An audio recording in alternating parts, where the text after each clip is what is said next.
다 같이 말씀 보도록 하겠습니다. 말씀은 누가복음 1장 26절에서 38절까지 말씀 보도록 하겠습니다.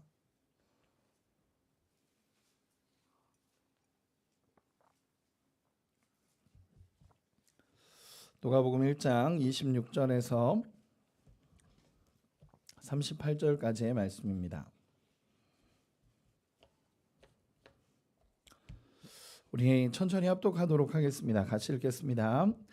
여섯째 달에 천사 가브리엘이 하나님의 보내심을 받아 갈릴리 나사렛산 동네에 가서 다윗의 자손 요셉이라 하는 사람과 약혼한 처녀에게 이르니 그 처녀의 이름은 마리아.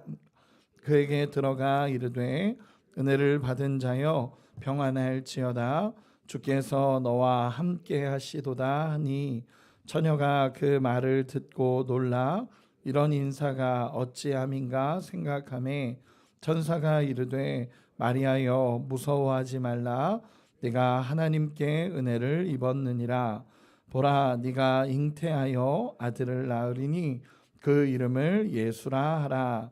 그가 큰 자가 되고 지극히 높으신 이의 아들이라 일컬어질 것이요 주 하나님께서 그 조상 다윗의 왕위를 그에게 주시리니 영원히 야곱의 집을 왕으로 다스리실 것이며 그 나라가 무궁하리라.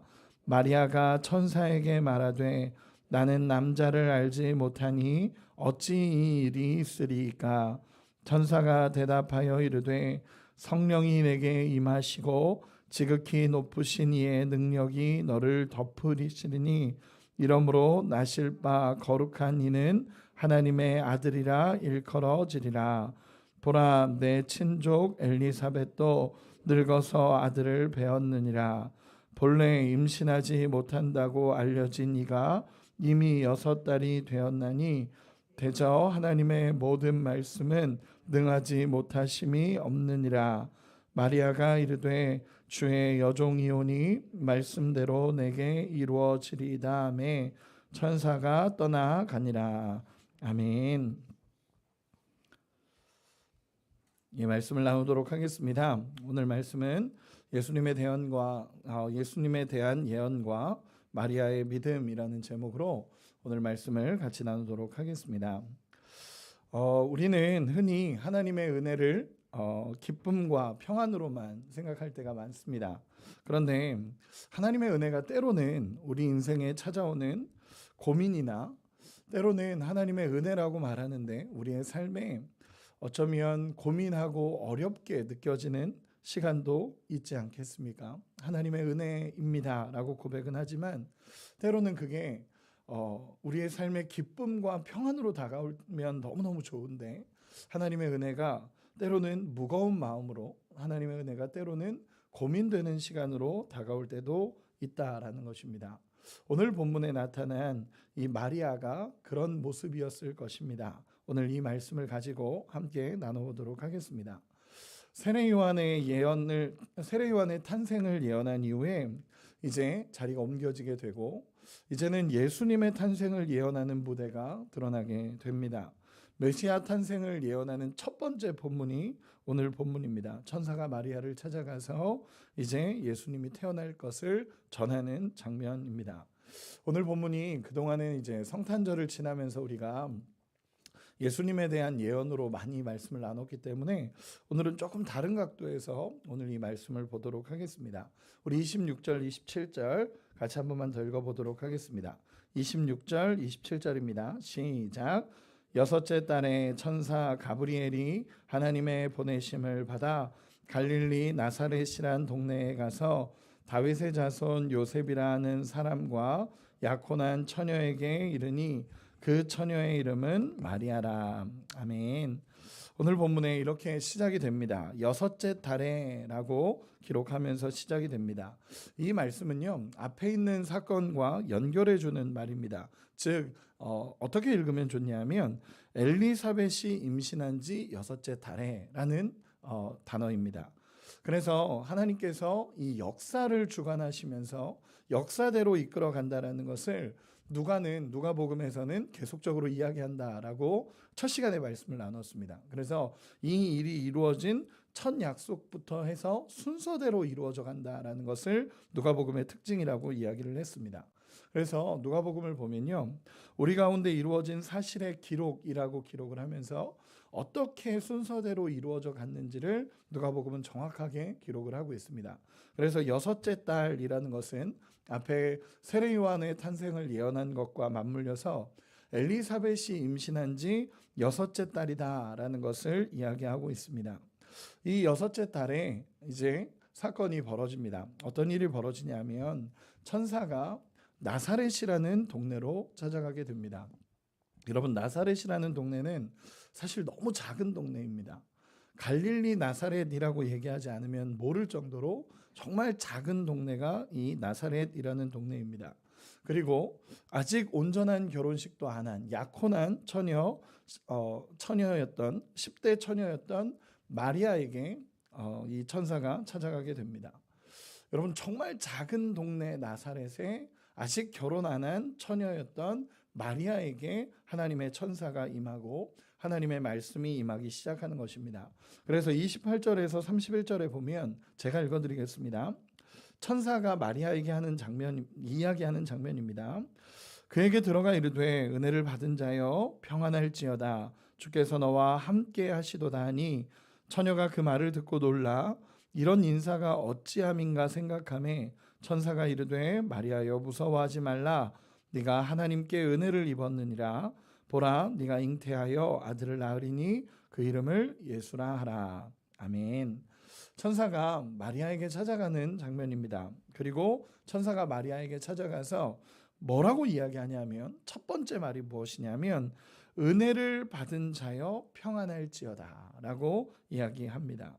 그걸 두 번이나 합니다. 30절에서도 네가 하나님께 은혜를 입었느니라 라고 얘기하면서 마리아가 은혜를 정말 입었다라는 것을 강조하고 있는 말입니다. 이걸 원어로 찾아보니까 은혜로 충만한 상태를 의미하는 단어입니다. 즉 마리아를 향해서 네가 정말 큰 은혜를 받았고 정말 충만한 하나님의 은혜가 너에게 임했다라는 것을 이 천사가 이야기하고 있는 것입니다. 마리아의 삶의 모습에 대해서는 성경에서 기록을 하지 않기 때문에, 자세한 내용들을 기록하지 않기 때문에 어떻게 살았는지 어떻게 하나님을 섬겼는지는 잘 모릅니다. 그러나 이 본문으로만 봤을 때는 이 마리아가 정말 하나님의 은혜를 입을 만했고 그리고 하나님 앞에 정말 사랑을 받고 은혜를 입은 자로서 나타나게 됩니다. 그러면서 하나님께서는 이 마리아를 축복하시는데 은혜가 충만한 자여 너의 인생이 평안할지어다 라고 하나님께서 축복하십니다. 그러면서 하나님의 은혜가 이 어린 여인에게 이제 막 약혼한 이 여인에게 하나님의 은혜가 임했음을 보여주고 있습니다. 그러면서 이야기하는 것이 너를 통해서 이제 앞으로 잉태하여 아들을 낳게 될 건데 그분이 메시아이다 라는 축복의 메시지가 그 마리아에게 전해지는 것입니다. 여러분, 놀라운 일이죠. 마리아 인생에 상상이나 할 수 있었겠습니까? 상상도 못했던 이야기가 지금 천사를 통해 전해지는 것입니다. 그 나사렛이라는 정말 작은 동네에 아직 결혼도 안 한 처녀였던 마리아에게 하나님의 역사가 일어나서 은혜가 충만하게 너에게 임할 거고 그리고 평강이 너희 안에 가득할 거다라고 말하면서 하는 말씀이 너를 통해서 이제 메시아가 태어나게 될 거다라는 것을 이야기하게 됩니다. 여러분, 한번 이런 생각을, 저는 말씀을 준비하면서 이런 생각을 해봤습니다. 여러분, 하나님 입장에서는 이 말씀이 정말 큰 은혜와 평강입니다. 하나님 입장에서는요, 이 마리아를 선택하고 이 마리아에게 하나님이 임하면서 마리아야 은혜와 평강이 너에게 가득할지어다 라고 얘기하고 하나님의 축복이 이 마리아에게 가득할 거다 라고 하나님께서 말씀해 주십니다. 그런데 한번 여러분, 마리아 입장에서 한번 생각을 해봤으면 좋겠습니다. 마리아 입장에서 진짜 이 사건이 마리아 입장에서 은혜와 평강이 됩니까? 이 사건만 딱 봤을 때 여러분, 마리아 입장에서 이게 진짜 은혜와 평강입니까? 여러분, 마리아는 지금 요셉과 정혼한 상태입니다. 약혼한 상태입니다. 여러분, 갈릴리에는 독특한 결혼 문화 풍습이 있습니다. 지금 이게 굉장히 많이 연구가 되고 있고, 신학적으로도 이 나사렛이라는 동네의 혼인 문화에 대해서 많이 연구를 하면서 그것이 재림까지도 연결되는 신학적인 내용들이 요즘에 많이 나오고 있습니다. 그냥 쉽게 간단하게만 얘기하면, 지금 요셉과 마리아가 정혼한 상태, 약혼한 상태다라는 것은요, 갈릴리에는 독특한 혼인 문화가 있는데 결혼하기까지의 두 번의 결혼을 하게 됩니다. 첫 번째는 약혼이고 두 번째는 본 결혼입니다. 우리가 잘 알다시피 약혼과 결혼이 있습니다. 그런데 재밌는 것은요, 약혼식을 하고 나서 1년 동안 각각 떨어져 살게 됩니다. 한 1년 정도의 시간을 각각 떨어져 살면서 이 남편 되는 사람은 아내와 함께 살 집을 준비하고, 이 아내 되는 사람은 1년간 떨어져 있으면서 신부 수업을 받는 겁니다. 쉽게 얘기해서 신부 수업을 받고 자신이 정결하고 순결하다라는 것을 증명하는 과정들을 겪게 됩니다. 그게 이제 1년 동안 있어야 되는 일이고, 그리고 나서 1년 뒤에 본 결혼식을 하게 됩니다. 그래서 남편은 남편대로 이제 살 집을 준비하면서 계속적으로 이제 어떻게 살아가야 될 것인가를 개인적으로 준비를 하는 거고, 이 아내는 아내 나름대로 신부 수업을 하면서 이 시간을 보내는 것입니다. 이 이스라엘 문화 안에서는요, 정말 이 부분이 중요합니다. 그래서 이 여인도 순결한 상태라는 것을 증명하면서 준비를 하는 거고, 남편도 이 본식을 위해서 준비하는 과정을 겪습니다. 그게 1년 동안 떨어져 있는 약혼 이후의 모습입니다. 그러면 지금 마리아는 어떤 상태냐면요, 이 약혼을 마치고 서로 떨어져 있으면서 지금 자신의 순결함과 정결함을 증명하고 있는 상태입니다. 1년 뒤에 다시 결혼식이 열리게 되는 것입니다. 지금 약혼한 상태에 이런 상황인데 갑자기 하나님의 천사가 찾아와서 너에게 잉태되어지는 역사가 일어날 거다라는 것을 이야기한다라고 해봅시다. 여러분, 청천벽력 같은 이야기 아닙니까? 현실적으로 봤을 때는요, 청천벽력 같은 이야기이고, 이런 상황에서 정말 하늘이 무너질 것 같은 소리가 지금 이 말입니다. 갑자기 너 아직 남자를 알지 못하는 이 여인이 갑자기 임신을 하게 될 거다라는 것은요, 그 당시 문화로 보면요, 이 1년이라는 시간 동안 자신의 정결함을 증명하지 못하고 이때 임신을 하면요, 파혼은 물론이고 돌에 맞아 죽는 상황까지도 벌어집니다. 그래서 나중에 요셉이 가만히 끊고자 했던 게 그런 이유들입니다. 이런 상황에서 마리아는 죽을 수도 있는 상황입니다. 그런데 여러분, 이 마리아가 들었던 그 은혜입니다, 평강입니다, 이런 입장으로 들었을 때 마리아 입장에서는요, 어쩌면 너무나 큰 두려움일 수 있고 너무나 큰 근심이 될 수도 있는 상황입니다. 여러분, 저는 이 말씀을 이렇게 묵상하면서 그런 생각을 해보게 됩니다. 앞에 서론에서 이야기한 것처럼 하나님의 축복이 때로는 현실을 살아가는 우리에게 무거운 마음으로 다가올 때도 분명히 있습니다.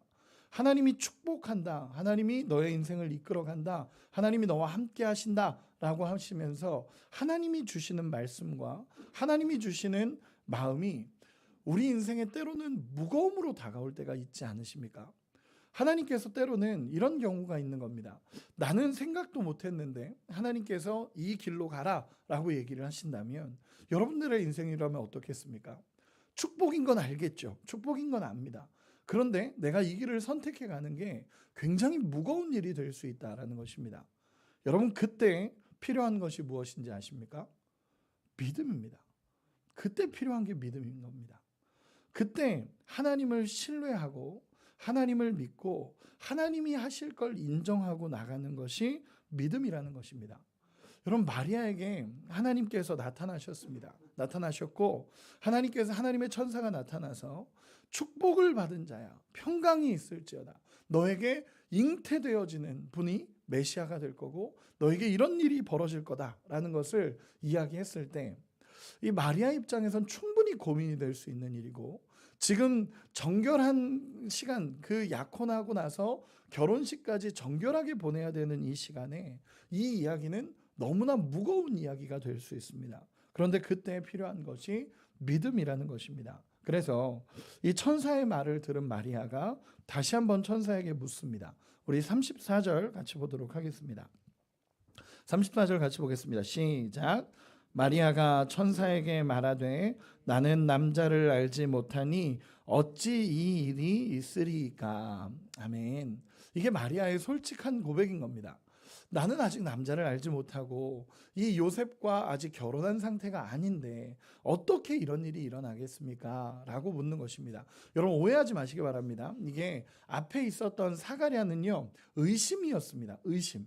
나는 이거 안 됩니다. 나도 나이가 늙었고 내 아내도 나이가 늙었습니다. 라고 하면서 간구했지만 의심했기 때문에 하나님의 징계가 임한 사건이 어제 말씀으로 나눴죠. 근데 오늘 본문에서의 마리아는요, 방법을 묻는 겁니다. how입니다. how. 방법을 묻는 겁니다. 여기서의 질문은 어떻게 그런 일이 생길 수 있습니까? 라는 것을 질문하는 것입니다. 여러분 이 질문은 믿음을 갖기 위한 질문입니다. 하나님의 뜻을 온전하게 받아들이기 위한 질문이고 하나님의 지혜를 구하는 과정이라는 것입니다. 여러분 이것을 잘 이해해야 됩니다.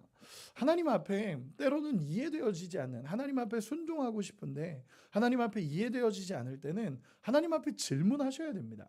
하나님의 말씀이 우리에게 임하고 하나님의 말씀이 때로는 정확하게 우리에게 임할 때 하나님 앞에 순종하기 위해서 내가 믿음의 질문을 던지고 하나님 앞에 나아가기 위해서 믿음의 질문을 던지는 것은 우리가 맹목적인 믿음이 아니라 하나님을 신뢰하는 과정이 된다라는 것입니다. 이 마리아도 마찬가지였습니다. 여기서 말하는 것은요, 의심이 아닙니다. 하나님, 어떻게 그런 일이 일어날 수 있겠습니까? 저는 남자를 알지 못하고 아직 혼인한 상태가 아닌데 어떻게 알 수 있습니까? 라고 이야기를 합니다. 그러자 이제 천사가 이렇게 대답을 합니다. 우리 35절에서 37절까지 같이 읽겠습니다. 시작. 천사가 대답하여 이르되 성령이 내게 임하시고 지극히 높으신 이의 능력이 너를 덮으시리니 이러므로 나실 바 거룩한 이는 하나님의 아들이라 일컬어지리라. 보라, 내 친족 엘리사벳도 늙어서 아들을 배었느니라. 본래 임신하지 못한다고 알려진 이가 이미 6달이 되었나니 대저 하나님의 모든 말씀은 능하지 못하심이 없느니라. 아멘. 35절에서 분명히 얘기합니다. 성령이 내게 임하시고 지극히 높으신 이의 능력이 너를 덮어서 아이를 갖게 될 거다라고 이야기를 하게 됩니다. 그러면서 마지막에 하나님의 말씀에는 능치 못함이 없다라는 것을 마리아에게 이야기합니다. 여러분 이제는 마리아가 믿음으로 반응할 차례입니다. 이제는 하나님의 말씀을 들었고 하나님 앞에 믿음의 질문을 던졌고 하나님께서 이 부분에 대해서 말씀해 주셨습니다. 성령으로 잉태되었다라는 것을 말하셨고 하나님의 말씀에는 능치 못함이 없다는 것까지 선포가 됐습니다. 그러면 여기서는 이제 믿음이 보여져야 되는 장면입니다. 우리 38절 같이 읽어보도록 하겠습니다. 38절입니다. 시작. 마리아가 이르되 주의 여종이오니 말씀대로 내게 이루어지리다매 천사가 떠나가니라. 아멘. 여러분 이 말씀이 무엇입니까? 믿었다라는 것입니다. 하나님 그대로 되어질 것입니다. 하나님이 내 삶에 그대로 이루셔도 저는 주의 여종이오니 주님 앞에 감사로 고백합니다 라는 고백입니다. 여러분 사실 이것을 받아들였을 때 겪게 될 아픔이 어떻게 생각이 안 나겠습니까? 어떻게 생각이 나지 않겠습니까? 어쩌면 정말 두려운 시간을 보내야 될 수도 있습니다. 정혼한 처녀에게 아이가 생겼다면 이 결혼에 대해서 얼마나 많은 사람들의 입방아에 오를 거고 이런 상황이 됐을 때 정말 생명이 위험한 상황까지도 벌어질 수 있다라는 것입니다. 그런데 마리아의 이 고백, 주의 여종이오니 주님 말씀대로 이루어질 것입니다 라는 이 고백은 하나님 앞에 고백이며 하나님 앞에 믿음의 고백이며 대가 지불에 대한 고백이고 하나님 앞에 고난을 각오하면서의 고백입니다. 여러분 저는 이 고백을 이렇게 마리아가 했을 때 하나님 입장에서 얼마나 기쁘게 보셨을까라는 생각을 해보게 됩니다. 여러분 이 고백을 하나님이 얼마나 기쁘게 보시겠습니까? 마리아의 고통을 하나님이 모르실까? 이 선택에 대한 고통을 하나님이 모르실까요? 아실 겁니다. 다 아실 거고 이런 상황이 있다라는 거 하나님이 다 아십니다. 그래서 뒤에서 다 하나님이 이루어 가십니다. 요셉을 찾아가시고 하나님이 다 이루어 가십니다. 이 마리아, 그러나 하나님께서 과정을 알려주신 것이 아닙니다. 너가 만약에 그 믿음을 선택한다면 내가 요셉을 찾아갈 거고 내가 이렇게 할 거고 이렇게 해서 너를 다 이끌어 줄 거야, 이런 약속을 하나님이 하지 않습니다. 하나님의 약속은 이것을 이렇게 할 건데 너가 믿느냐라는 물음입니다. 그때 이 마리아는 모든 것을 받아들이며 주의 여종이오니 말씀대로 이루어질 것입니다 라는 고백에 믿음의 고백을 드리게 된다라는 것입니다. 여러분, 이런 믿음이 우리도 되기를 소망합니다. 하나님께서 주셨을 때, 하나님께서 하고자 하실 때, 주님, 내가 우리 주님을 신뢰하며 믿음으로 이 길을 걷습니다 라는 고백이 우리의 인생에도 있기를 소망합니다. 말씀의 결론을 맺겠습니다. 오늘은 마리아 입장으로 은혜를 받아들이는 믿음에 대한 말씀을 간단하게 나눴습니다. 때로는요, 우리가 이 땅을 살아가면서 하나님의 축복인데도 불구하고 겪게 되는 고난과 아픔이 때로는 있습니다. 그리고 고민이 될 때가 있고 마음의 무거운 짐으로 다가올 때도 있습니다. 그러나 우리의 하나님이 말씀하셨다면 그 길은 당장은 무거운 길일지라도 하나님의 놀라운 축복이 된다는 것을 믿고 따르는 은혜가 있기를 소망합니다. 그래서 하나님의 약속과 이 땅에서의 삶의 간극이 때로는 벌어집니다. 하나님이 축복하셨는데, 축복이다 라고 주셨는데 내가 받아들이는 입장에서의 간극이 벌어집니다. 그때는 여러분, 믿음이 필요합니다. 믿음이. 그 축복을 내게로 땡겨오고 이미 아직 이루어지지 않았지만 이미 이루어질 것을 믿는 믿음이 우리에게 필요하다라는 것입니다. 저도 오늘 말씀을 준비하면서 그때 그 호주에서 올 때가 생각이 났습니다.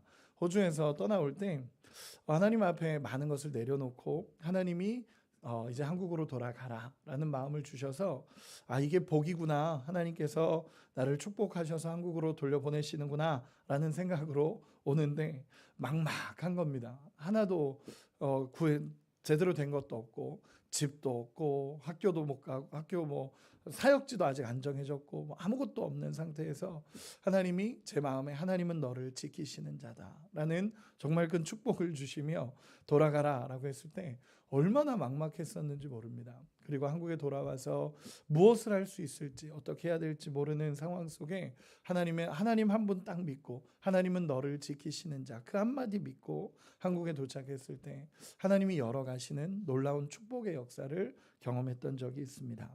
여러분, 이 마리아의 믿음은 상황이 좋아서 나온 믿음이 아닙니다. 설명이 다 되기 때문에 믿는 믿음도 아닙니다. 다만 하나님이 누구신지를 알고 그분을 경외하기 때문에 믿는 믿음으로 이 길을 걸어가는 것입니다.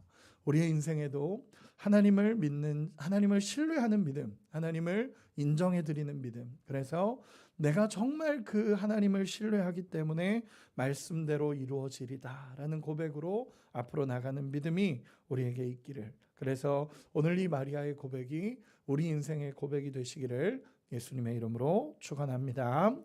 기도하겠습니다.